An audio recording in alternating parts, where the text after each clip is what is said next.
So this week, how I have experienced walking along the path of these 5 steps that I've laid out that you could take towards making the world better.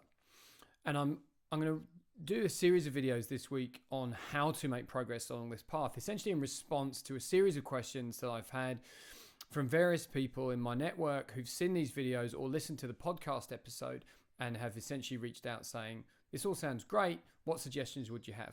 So essentially just to sort of share what I've shared with them here with you now and invite any more questions or commentary that might come. So the first step in hearing the call. Now, Victoria Foster's, her interpretation of how she's done this was really about pausing and sort of, resting in a way in order to find the resonance of the purpose that's already within you. Now, I don't in any way disagree with Victoria's recommendation, but what I've done is focus on 3 things. And in focusing on these 3 things, I've reflected, stepped away and paused and sort of allowed myself to do the work passively. And out of them has come a combination of purpose and my calling towards help leaders make the world better. These 3 things are focusing on the greatest contribution that I could make that essentially I hope will become a legacy.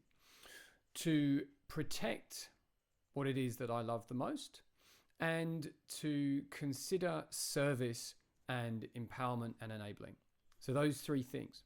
So the greatest contribution that I believe I can make is to help others who lead to make the world better.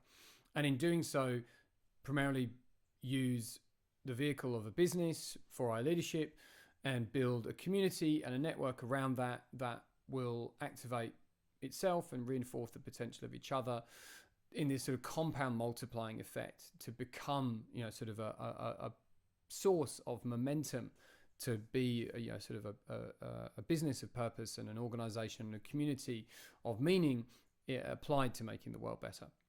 Protecting that which I love the most, well, that essentially is my family, and really, linked into the legacy. Well, I want to make the world better for my family. I mean, particularly for my children, but also I hope one day on my grandchildren and so on. But really, the calling that I've received is what can I do to most benefit them? Yes, I can be a parent. Yes, I can be a leader, in my own home, in my own life and with my own family. But really, how can I apply myself most significantly externally in a way that will rebound and will benefit them as well? And then the final one, serving, empowering and enabling. Well, that really is making it not about me. To make what I do simply about serving others, empowering them and enabling them. But not simply empowering them to go their own way and enabling them to be successful and make money and do all the things that they want to do. But really sort of putting the position very strongly that I stand for people who want to make the world better, and I want to serve and empower and enable those who want to make the world better. That is my calling, as I have heard it. So really I think the suggestion at the end of this would be try and find some time, make some space to consider what are the things that are most important to you. What is the greatest contribution that you could make? What can you do to protect the things that you love the most, people you love the most, places you love the most even? And then think about service. Who, what, where can you serve? And if that for you is about empowerment and enablement, great, you're in it with me. But your service may be about something else. But maybe just as a suggestion, try that. Try spending some time with those things, just really contemplating them, and then leave it alone and see what emerges and see what call you come to hear. I hope that's helpful.